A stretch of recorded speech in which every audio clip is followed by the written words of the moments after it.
All right, good afternoon, everyone. Thank you for joining us this afternoon for our research webinar, Use Cases for AI and Health Insurance Claims Data, Screening for Undiagnosed OSA. My name is Rachel Bohr, and I'm the Senior Marketing Director at EnsoData. All right, now I would like to introduce Sam Rusk to you. Sam is co-founder and Chief AI Officer of EnsoData. With more than 10 years of machine learning and signal processing research experience, Sam leads EnsoData's AI team, supporting our FDA-cleared EnsoSleep and core AI research initiatives. His research interests lie in improving the standard of care from diagnosis to therapy, enabling patients to get the best treatment fast. Sam is a charismatic leader focused on democratizing healthcare for all and advancing the confluence of technology and medicine.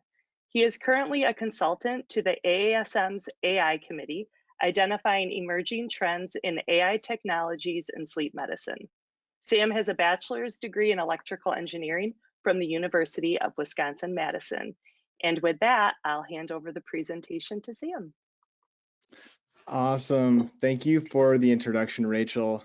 We can dive in.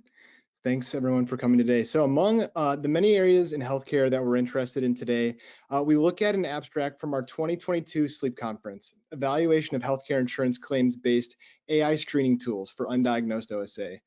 We take a population health-based approach to obstructive sleep apnea, looking at insurance claims and healthcare usage patterns that allow us to screen for undiagnosed sleep apnea patients at large in our populations. So to quickly summarize our agenda for today's presentation, we'll cover why we did the research. We'll take a look at why and what it means more broadly, who we collaborated with, how we did the research, what methods and what data were used, what did we learn, and what were the key takeaways and why does it matter? And then we'll have some time at the end for Q&A with our great research collaborators, so stay tuned for that. All right, so kicking off, why did we do the research? Obstructive sleep apnea affects about 34% of middle-aged men and 17% of women. Researchers estimate that about 80 to 90% of people in the U.S. with OSA are undiagnosed.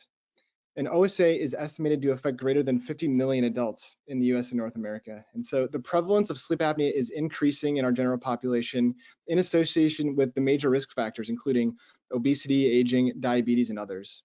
So OSA exacerbates costs, comorbid conditions, and leads to increased adverse health risks associated with costs over time. So despite the growing awareness and the importance of sleep wellness as a contributor to human health, the accessibility of accurate and affordable OSA diagnostic tools and treatment options are still considered major challenges today. Therefore, we introduce the application of AI screening as an approach that uses insurance claims data as an input to contribute to the efforts of improving screening methodology, helping with early and proper identification of individuals with undiagnosed OSA. So moving on, who did we collaborate with? We had three awesome organizations come together to facilitate this research, the Wisconsin Health Information Organization, the University of Washington, and EnsoData. We have our team live here for Q&A at the end, so write down your questions and you'll be able to ask them and look forward to some discussion. So moving into the meat and potatoes, how did we do the research? Let's look at the data that we used. The input data was extracted from a dataset composed of medical and pharmacy claims from the years 2016 to 2020 from the Wisconsin All-Payer Claims Database. This included over 4 million patients, 10,000 different ICD codes, and greater than 50 billion in medical spending. For this study specifically, we used the pharmacy and medical claims database, resulting in a total of over 2 million patients and 39,000 unique federal drug identification codes, included within a total of 91 million pharmacy claims in the dataset. In addition, we identified taxonomy of 94 drug groups from the above drugs. Additionally, we look at demographic information, age and gender, to account for their contributions to OSA classification. The retrieved data was used to construct input features by calculating drug frequencies per subject. We define drug frequency features by counting the total number of claims for each unique drug or drug group for each subject, resulting in a feature vector of 39,000 drug frequencies in 94 different drug groups. And so more simply, drug frequency features are the number of medications an individual has been prescribed cumulatively. Looking at the target, what did we want to predict in this research? we wanted to distinguish between positive OSA and negative OSA patients.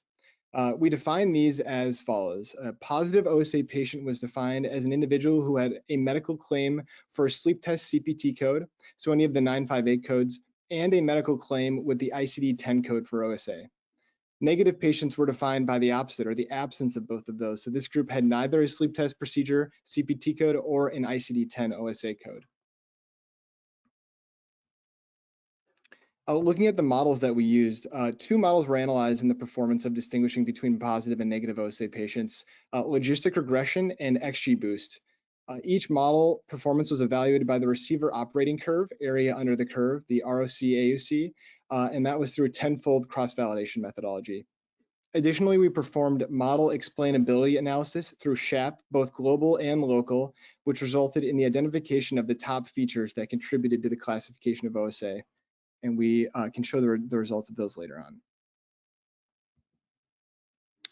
on. Here's a visual representation to help understand how we did this analysis. This is the workflow and a visual representation of how the data flows through our analysis pipeline. You can see the pharmacy claims database going into the medication frequency features, where they're calculated for both individual and the drug group counts. On the bottom row, we calculate the target. The medical claims database went into the feature construction where positive OSA were defined by the sleep test CPT and the ICD-10 code, and the opposite for the negative OSA patients. Those features were calculated for each of the over 2 million patients. And then on the far right, you can see our modeling where both the targets and the drug frequency features were fed into the logistic regression and the XGBoost model. They were both evaluated for ROC-AUC. And before we dive into the results, I wanted to expand a bit on some of the basic terms that I've spoken about and that we use in our machine learning analysis. And so first, a logistic regression model is a linear machine learning model that finds a linear combination of the input features to optimize performance for the target.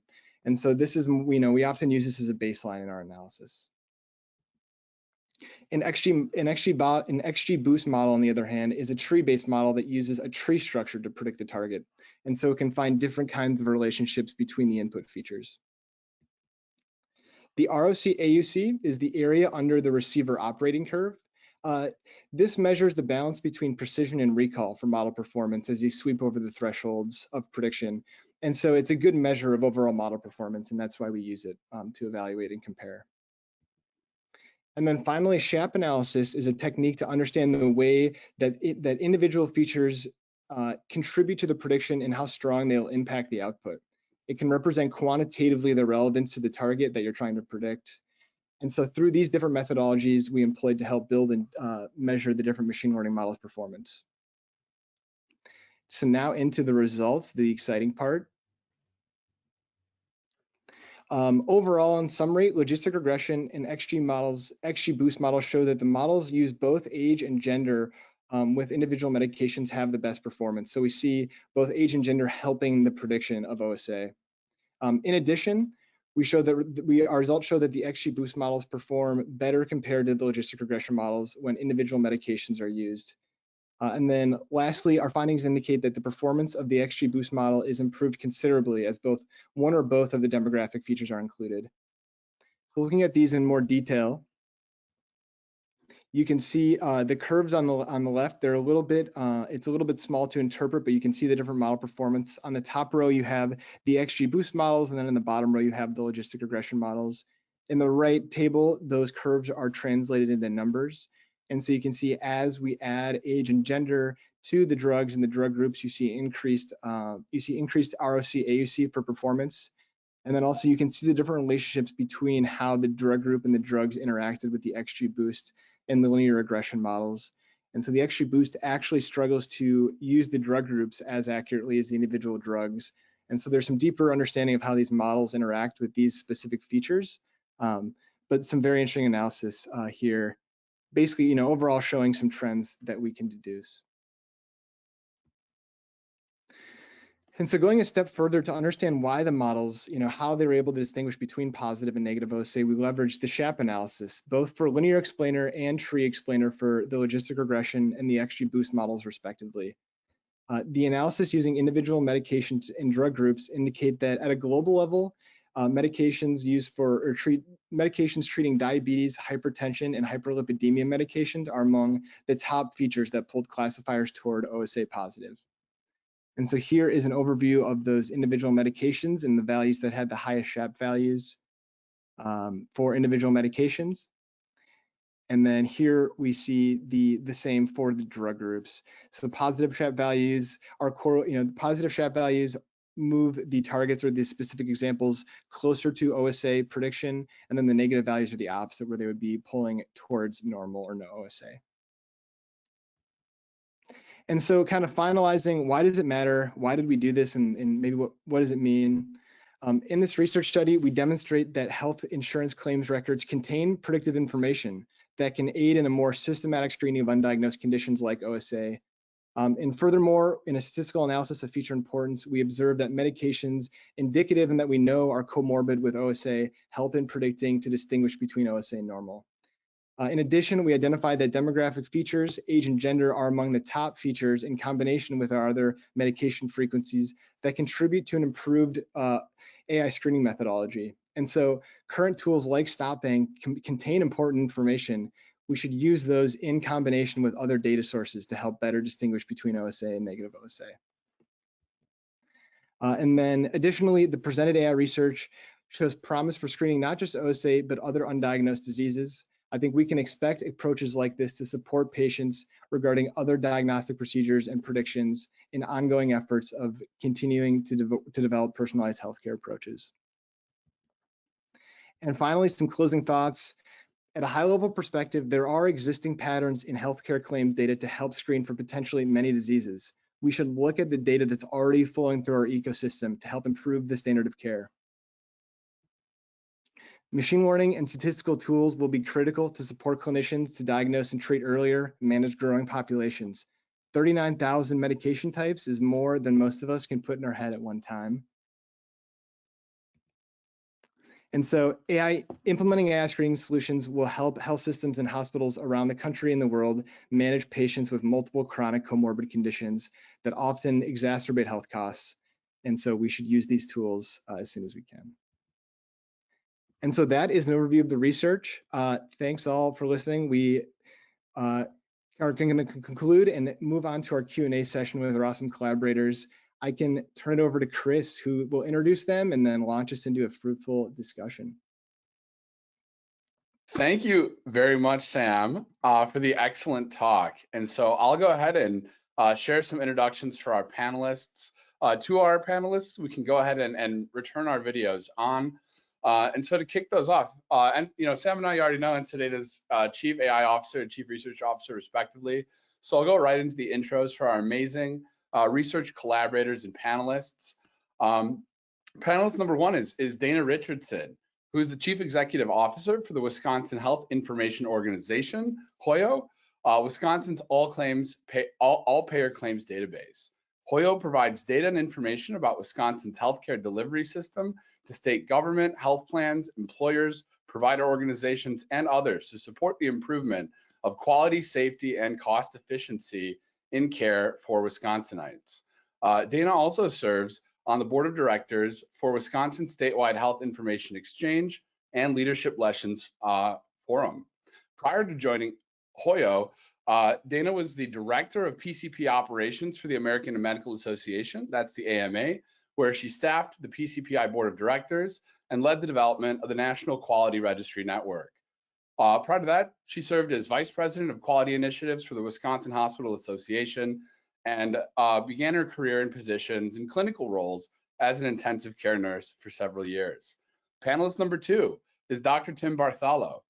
Dr. Bartholow fosters collaborations between providers, payers, communities seeking to tangibly improve healthcare coordination and affordability.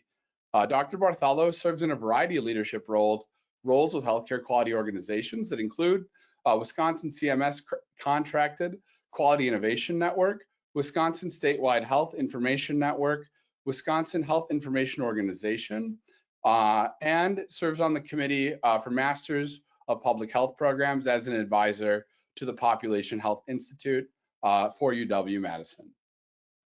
Dr. Bartholow previously served as the Chief Medical Officer for WEA Trust and also has served on the board of directors for the Wisconsin Collaborative for Healthcare Quality and the United Way of Dane County.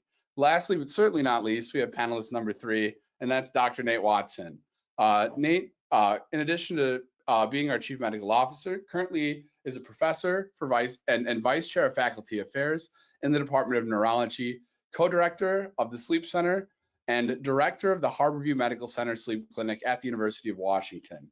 Nate is a fellow of the American Academy of Sleep Medicine and a former president of the American Academy of Sleep Medicine as well. So with that, I'll hand it back to our MC for the webinar, Rachel, to kick things off with our first Q&A question for the panel.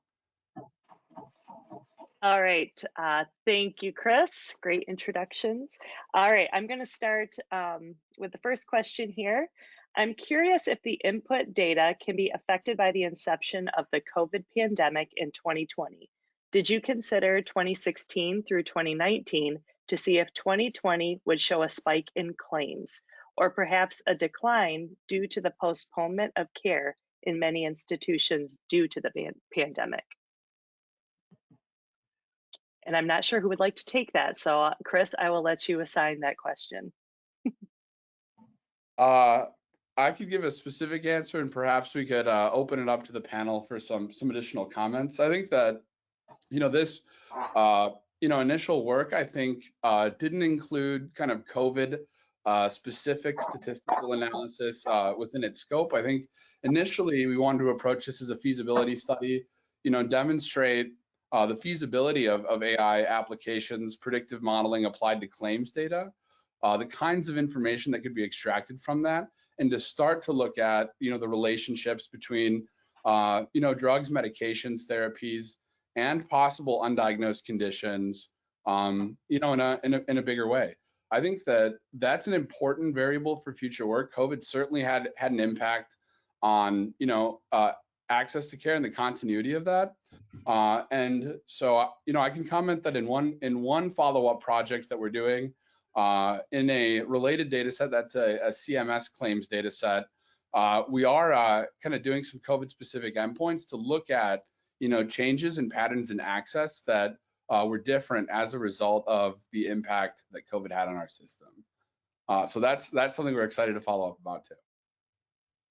So I can probably add to that because we have looked at access to care as far as the volume of claims that came in, really going back to 2017 all the way through 2022. And what we saw in March of 2020 was a significant drop in claim volume, which means people weren't receiving care, right? No big surprise. But it actually came back relatively quickly. Within probably 6 months or so, the vast majority of care was being provided, sometimes through different means. So there was a bit of an uptake in telehealth and other things as opposed to an in-clinic visit. However, I would say it wasn't equal across all streams of care. So cancer care, for example, we didn't see a dip at all. So that's good news, right? People that had cancer were still receiving care. We didn't see a dip in things like chronic kidney disease. It was more the surgical procedures that could be deferred, as well as some well type of visits on the outpatient side. But again, most care actually came back really within 6 months. So for the purpose of this study, it probably didn't really have an impact.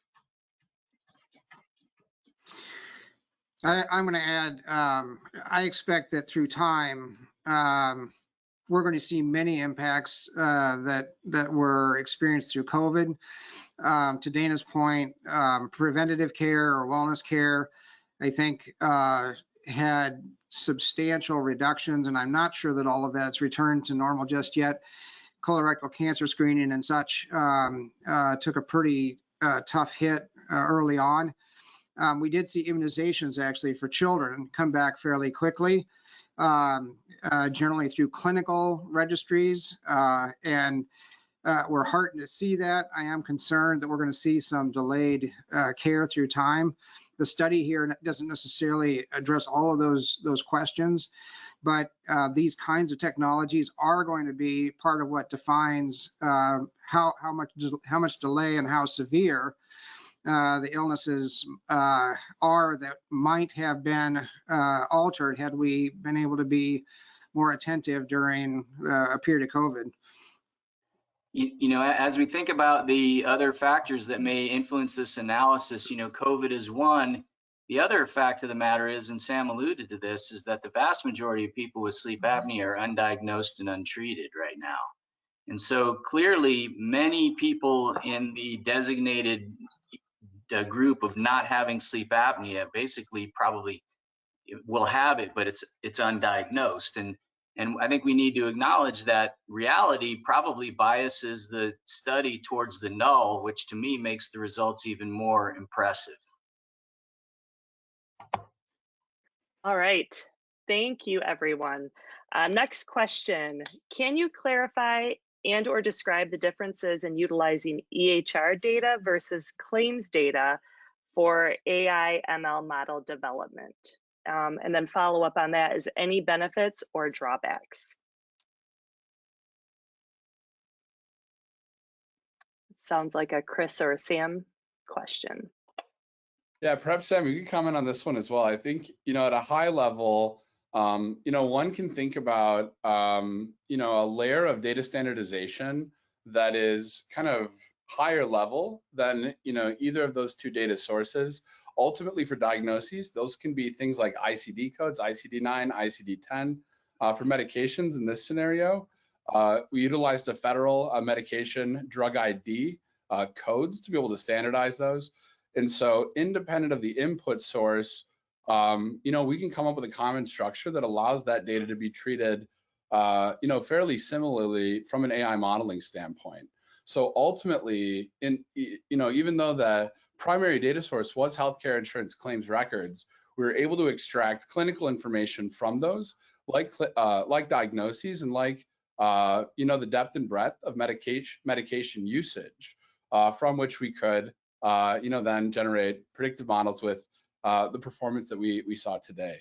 One benefit of claims data as well is that it includes financial information. So in this, you know, database, we were able to look at, you know, more than $50 billion in paid medical expenditures, and having those types of data points as well allows for analyses not only of clinical opportunities and care gaps, but also to help to quantify, you know, the potential financial benefit, you know, to governments and payer organizations that would be achievable through closing those care gaps as well.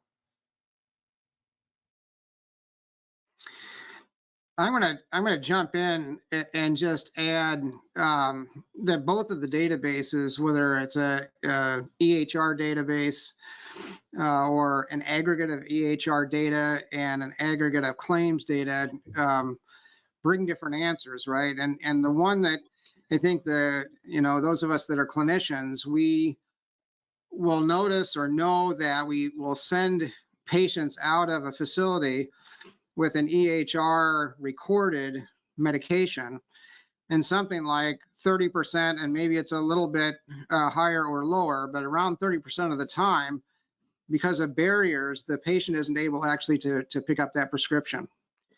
And unless you had a claims database, you wouldn't know that, right? You don't have necessarily a confirmed fill that comes out of an EHR.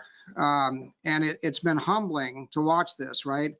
Not only that, in the claims database, we can actually see what the overall adherence rate is, which is also not 100%, right? So somebody gets treated for hypertension, and ultimately they're taking 40% or 70% of their medications.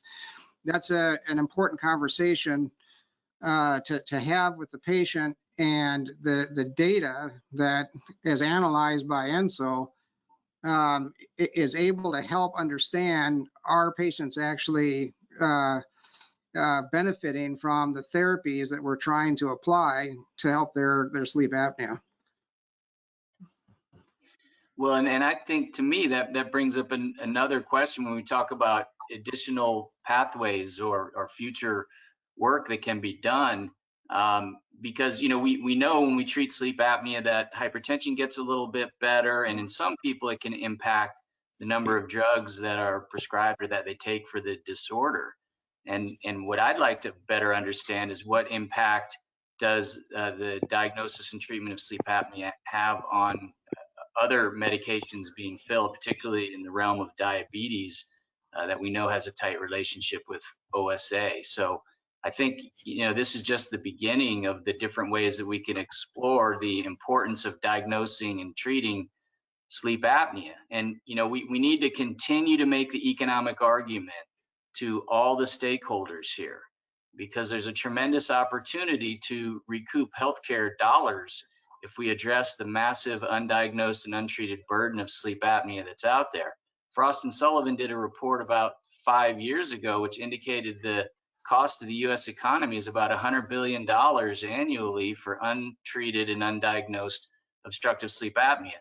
Much of that is related to workplace absenteeism and presenteeism, but certainly healthcare utilization and motor vehicle accident risk are big factors as well. So the numbers are big, the opportunity is big for payers to recoup some of these costs if we can get them to focus on the importance of the diagnosis and treatment of sleep apnea. Yeah, I think that's a great segue into just in general, what are your biggest takeaways, from this research? And I'd love for the rest of the panelists to kind of provide that perspective as well. Dana, you're up.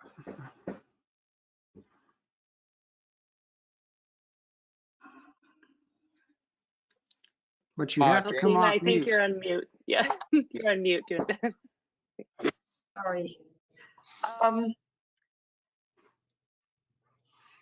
I think what these kind of studies do is they validate things that we kind of clinically maybe suspect or we even know, right? So it's, we knew that there was some kind of correlation between diabetes and sleep apnea. We knew that there was a correlation between age and sleep apnea. But what AI can do, in my opinion, that is very difficult to do in other types of research is that it can take multiple factors at one time, and it can begin to actually weight the relative influence that each of them have. I'm not a statistician, so I'm trying to get this right. But by doing that, it helps us to kind of flush out what's really important, right? And so how do you take that information then in this situation where we learned that diabetes and hypertension and hypercholesterolemia are really important components to sleep apnea? How can we now turn that and say, will this help us to identify people on the ground in real life who are at higher risk? So I see this as an opportunity to use these more advanced research tools to really be able to narrow our focus on who are the people that we should be spending more time and attention to screen and see if they have sleep apnea. Because the reality is mass screening is very expensive, first of all, but it's also, it just doesn't happen, right? So how can we take these learnings and turn them into something that creates real life value to patients moving forward? Dr. Watson, you should jump in. Yeah, I would say, look, we're faced with the reality that primary care is, they're already working very hard and they have very little time to investigate whether or not sleep disorders are present if the patient doesn't bring it to them as their primary complaint. And we layer that on top of the harsh reality that there's little to no sleep medicine education going on in medical schools, internships or residencies and fellowships. And so we have to find a way to make it as easy as possible for primary care doctors to identify patients that need to be referred forward in order to get their sleep apnea diagnosed and treated. And then as we continue to do this work, we have to take it a step further. We have to consider what's the value proposition to a primary care doctor who's overworked and they already have more than they can handle to address this problem. And you know, if we can show them and we can prove to them that, hey, if you spend time on this, your patient panel will become healthier. They'll have fewer problems with cardiovascular diseases, metabolic diseases, mental health related problems. You know, when they show up to you for their annual visit, they're just going to be less sick in general, and they're going to be ostensibly easier to manage. So I think we have to continue to build this, because really, until we get primary care focused on this and to partner with us as a sleep medicine community to solve these big problems, we're not going to get where we want to go. And then I'm going to jump in with two reactions to big takeaways. One is, as a chief medical officer for a not-for-profit insurance company recently, we knew that we had people with multiple morbidity, right? They had diabetes, and they had hypertension, and they had several other risk factors for sleep apnea. And we knew that the people who were actually already diagnosed with sleep apnea weren't actually always adherent with their recommended therapy. But more concerningly, perhaps, we also knew that we had large groups of people that were not diagnosed. And so instead of approaching every patient in a risk pool, right? If we have 100,000 people insured, you could send them a survey, I suppose, right? And say, have you had any of these symptoms? But the smarter, more targeted way to approach this question is, look, do you have these comorbidities, or do you have a signature of some kind, either in EHR data or in claims data, that indicate that it's very likely that you have a difficulty? And what happens there is we can target those patients, right? We can actually send messages that are hopefully supportive, that are asking if the patient would like to be evaluated, or do you think that you have any of these symptoms, and is there a way that we can be assistive? So in the role of a chief medical officer, I think this is a grand opportunity, not just for sleep apnea, but for 30 illnesses, right? On the clinical side, as a family doc, I know that in the past we relied on the brilliance of the human mind to make every observation possible in the day, a paper chart, now an electronic medical record. But you can't have the kind of awareness that the AI here has presented. And I think that we're talking about AI and medical care as a novel finding. I think in the future, it's going to be a part of diligence. And we're not any longer going to say, it was okay to have missed the probability that somebody had an illness. So I celebrate that this kind of technology could focus my time to the things that are most important in trying to care for a patient. That's great. Chris and Sam, do you have anything to add on your biggest takeaways from the research? Sam, what do you think? I mean, my takeaways are similar to the panel here. There is existing patterns. I made this point during the slides, but there are existing patterns that we're not leveraging today, and we're relying on more manual or nothing at all in some cases. And so at the very least, it's compelling to try to use what's already flowing through the system to our advantage and to help patients. And then from there, ChatGPT 4 exists and is launched now. The potential for what this can do in the future is, it will be massive. Mm-hmm. Yeah, and I would add too, I think that it's a glimpse at the potential of going further in this direction. We look at the initial results, the findings. I think the future importances are not super surprising, right? We see cardiac disease, we see diabetes, and there are well-established associations, between metabolic disorders, cardiovascular disorders, and sleep apnea. As it stands today, we think about disease, we think about both, chronic and acute physiologic adaptation. What does that mean? Short term, and long-term changes in physiology that are the result of disease. As it relates to cardiac disease and sleep apnea, I don't know if we understand well enough to say what's causing what causally and what direction, but statistically in a population, when you look at patients with these diagnoses and multiple morbidities, statistically you see a higher incidence of sleep apnea related to the prevalence of sleep apnea being so high in those comorbidities. So what's really, I think, insightful about this is not just that, right? We could utilize the diagnoses themselves, the ICD codes, but in studying the relationships based on the therapies, we're actually looking at something that may represent even higher resolution information.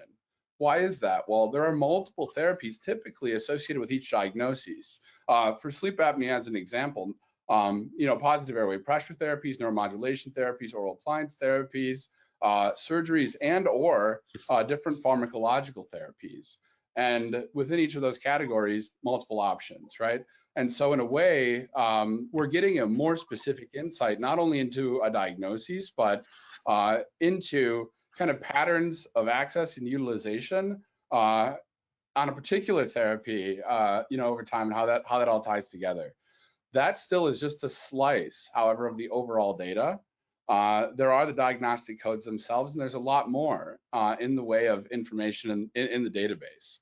So, in its depth, it's more than 2 terabytes, 2,000 gigabytes, and its breadth, there's a lot more that we could put into it. And so this really represents just the starting point, for what's possible and going further in this direction, what we can learn along the way, and how this can translate into practical tools that could be used to close care gaps, with this temporal data that exists.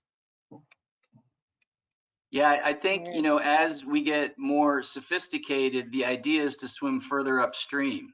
Chris's comment about physiological adaptation makes me think that, there's a moment in someone's journey to diabetes where they go, from pre-diabetes to having diabetes, and where it may be difficult to turn the clock back.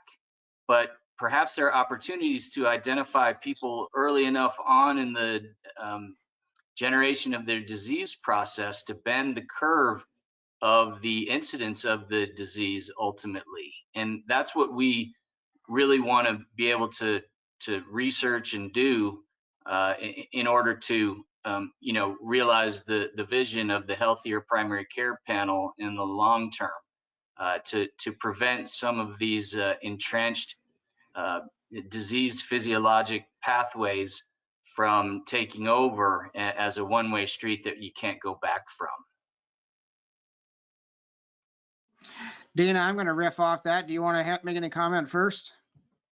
Well, I was simply going to say that's one of the conversations we've had recently with EnsoData, and that is to see if there is an opportunity to use their skills and knowledge and the WEO data in order to identify people with pre-diabetes, right? Because that before the diagnosis, Dr. Watson, I think is exactly what we're thinking about.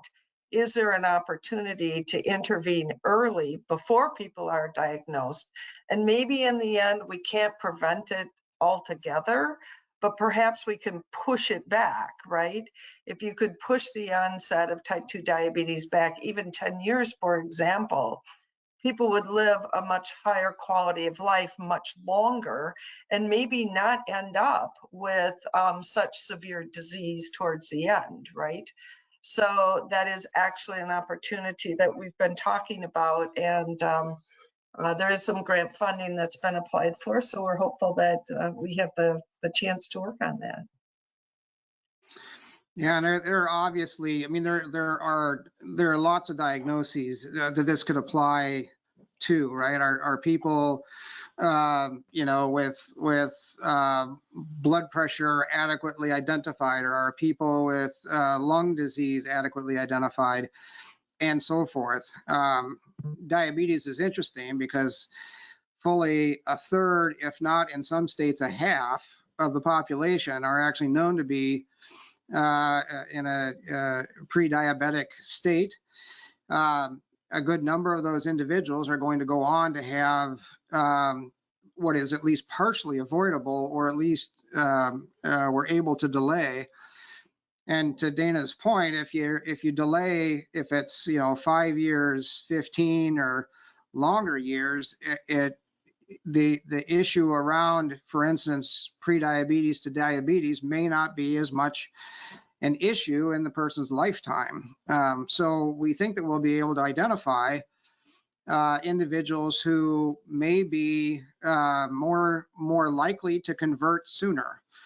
And it's the same sort of a problem that any risk pool has around, do you approach an entire population of potential folks who could be affected, or can you target the individuals with messages that are inviting, that are respectful, and raise the question, should we do some further evaluation of your circumstances and see if we can improve your health over this next decade. The primary caregivers too, again, we've said this already around sleep, but the primary caregivers are eager to have an understanding of who is at most risk.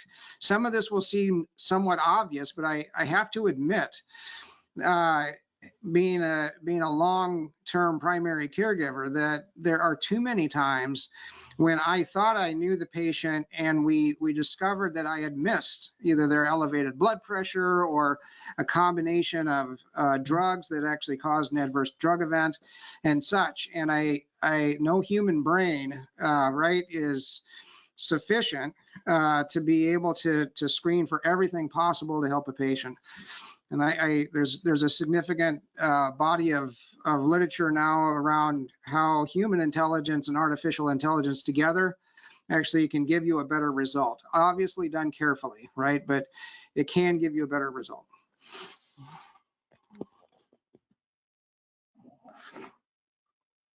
Thank you for all of that. That's fantastic. A couple additional questions, and we may have covered some of these in when you all were sharing your thoughts. Do you think AI can assist with predicting patient compliance with treatment? Well, insofar as, I'm going to take the first shot, insofar as we know, and Dana, you should talk a little bit about the social determinants of health capability that WEO has. We know that there are known barriers, right? And we can describe those barriers in several different ways. And so, yes, I think there are plenty of ways to ask the question, who may benefit. There's also, I think, some additional work being done in diagnostics around, who actually is going to benefit from a biologic medication. By their biologic fingerprint. But maybe the social determinant analysis, Dana, what do we know about that? Yeah, so one of the things that we did a couple of years ago is we were able to take each of the individuals in our database and apply to them not on a one-to-one basis. It is at a small geographic level at the census block, but we were able to apply different social and economic factors to the individuals, as well as things like an area deprivation index. And so our hope is that by adding in that information, we can expand the way we think about things like compliance. I'm not a big fan of the word compliance because, as Tim mentioned, there's a lot of barriers. A lot of people want to be compliant. It's just not as easy as it seems. But are there specific subpopulations that are far more challenged? Again, we know these things kind of intuitively, right? If you can't afford your medications, you're probably not going to buy them and take them.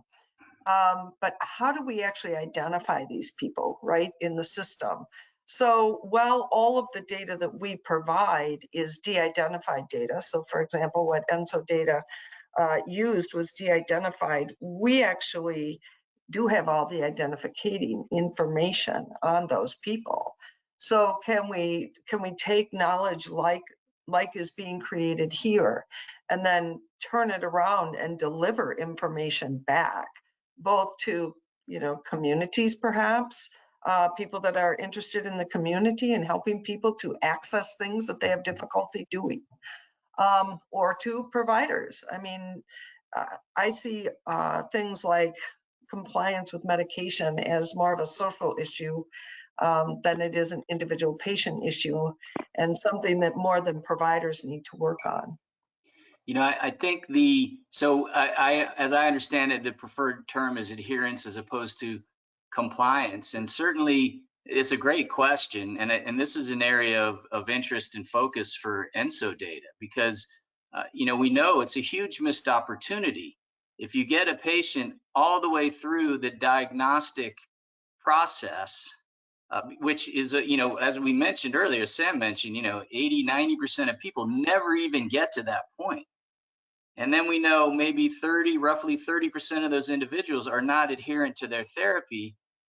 You've gotten yourself to the precipice of success with the patient, and then you kind of steal failure from the jaws, or defeat from the jaws of victory, I would say. And so, we have done work looking at aspects of the various types of prescriptions and demographic characteristics and other personal characteristics to help identify patients at higher risk for treatment non-adherence. And so EnsoData is working on helping sleep labs identify who these people are going to be up front, so that we can focus our resources on the high value targets of the individuals that we kind of know are going to struggle or have some problems. So whether that's a motivational interviewing program, whether that's acclimatization to PAP therapy with the help of a psychologist, whatever programs we put together to improve treatment adherence, we'll be able to focus it on the people that would benefit from it most. Mm-hmm. That's a great point, Nate. And I think one last thing that I would add there as well is one thing that I'm excited about is there's two different threads of research that we can kind of pull together here. Looking at claims data or EHR data alone, we've done some initial work in looking at how prior patterns of access or utilization might translate to the degree of future adherence or compliance. As an example, if I've missed 12 appointments in the last 2 years, how likely am I to miss a 13th? Sort of a thing. Separately, we've looked at more than 90 million nights of therapy data, remote monitoring and patient monitoring data from several 100,000 people, and the ability to bring these two threads together represents a big opportunity to increase the predictive power and capability. At the onset, I wouldn't characterize it as necessarily the risk that people are going to be uncompliant, but maybe more so as a way to think about triaging clinical resources around education and making that upfront investment for better short and long-term success and retention on those therapies. I think that there's a lot of ways that I think that these tools could be utilized to help to inform that. Chris, one thing we haven't said much or anything about is our opportunity to actually talk also about the affordability of care. And I'm going to echo my colleagues, sensitivity to compliance versus adherence. Many of us were taught that, to assess the patient's health literacy. And I think part of what we're trying to do is we're trying to be more health literate for the patient, right? As clinicians, the burden is on the clinician to have a better understanding. One of the places that is key is, many patients are priced out of their ability to participate, whether they can't quite buy their, their medication, or they can't pay the gas to, get to the appointment. They can't take time off of work and jeopardize benefits. There are a variety of trade-offs that I don't think, we as clinicians are always or can be always aware of.